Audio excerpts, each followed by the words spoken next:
அஸ்மத்குருப்யோ நமஹ. ஸ்ரீ லீலாசுக்கருடைய ஸ்ரீ கிருஷ்ண கர்ணாமிர்தம் என்ற ஆச்சரியமான அனுபவ பரிவாகமான ஸ்தோத்திர கிரந்தம். அதில் 3வது ஆஸ்வாசம். இன்றைய ஸ்லோகங்கள் 31, 32வது ஸ்லோகங்கள். 31ல் சுவாமி தெரிவிக்கிறார், வன தேவதைகளே, கண்ணனுடைய அழகை ரசியுங்கள், கண்ணனுடைய அழகை கண்குளிர பாருங்கள் என்கிறார். ஆரூட வேணு தருணாதர விப்ரமேண மாதுர்யசாலி வதனாம்புஜ முத்வஹந்தி ஆலோக்யதாம் கிமனயா வனதேவதாவஹ கைஷோரகே வயசி காபி சகாந்தி யஷ்டிஹி.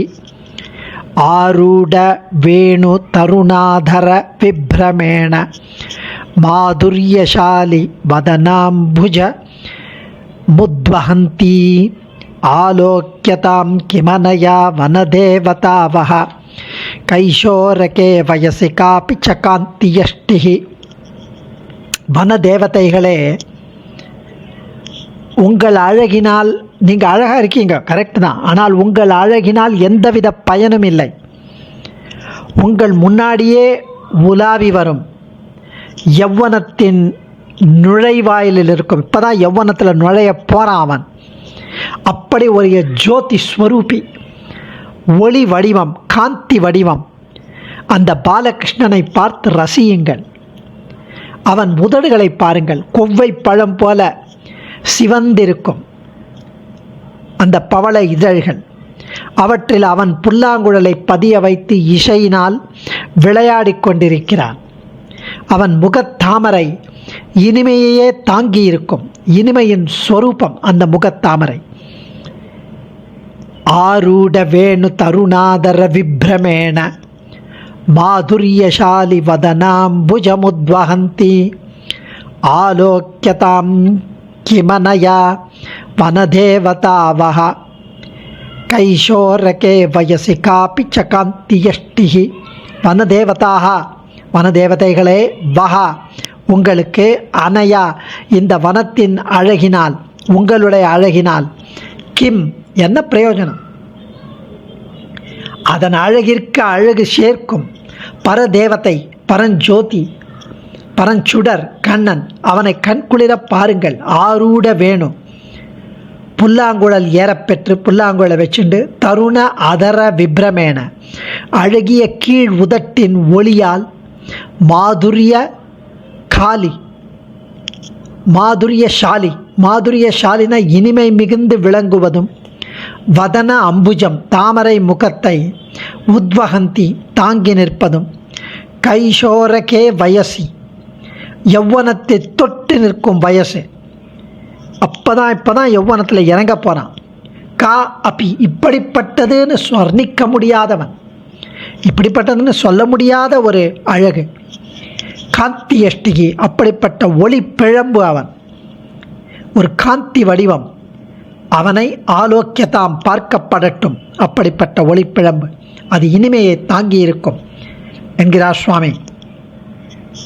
அடுத்த ஸ்லோகத்தில் அந்த புருஷனின் புதிய லீலா வைபவம், புத்தம் புதுமையான லீலா வைபவம்.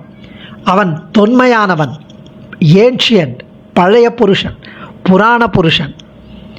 அனன்ய சாதாரண காந்தி காந்தம் ஆக்ராந்த கோபி நயனாரவிந்தம் பும்ச புராணஸ்ய நவம் விலாசம் புண்ணியேன பூர்ணேன விலோகயிஷ்யே. அனன்ய சாதாரண காந்தி காந்தமாக்ராந்த கோபி நயனாரவிந்தம் பும்ச புராணஸ்ய நவம் விலாசம் புண்ணியேன பூர்ணேன விலோகயிஷ்யே. அனன்ய சாதாரண, பொதுவாக பிறரால் அடையப்படாத காந்தி, ஒளி, பிறரால் அடையப்படாத ஒளி அவன். காந்தம் மனதை கவர்பவன் அவன். ஆக்ராந்த கோபி நயனாரவிந்தம், கோபிகளின் தாமரை போன்ற கண்களை தன் வசமாக்கி கொண்டவன். அப்படியாகிய புராணஸ்ய பும்சக, பழமையான புருஷனின் நவம் விலாசம், புதிய புதிய லீலா வைபவத்தை, புத்தம் புதிய லீலா விசேஷங்களை, சேஷ்டிதங்களை பூர்ணேன புண்ணியன குறைவற்ற புண்ணியத்தின் பயனாக விலோக இஷ்யே நான் காணப்போகிறேன்.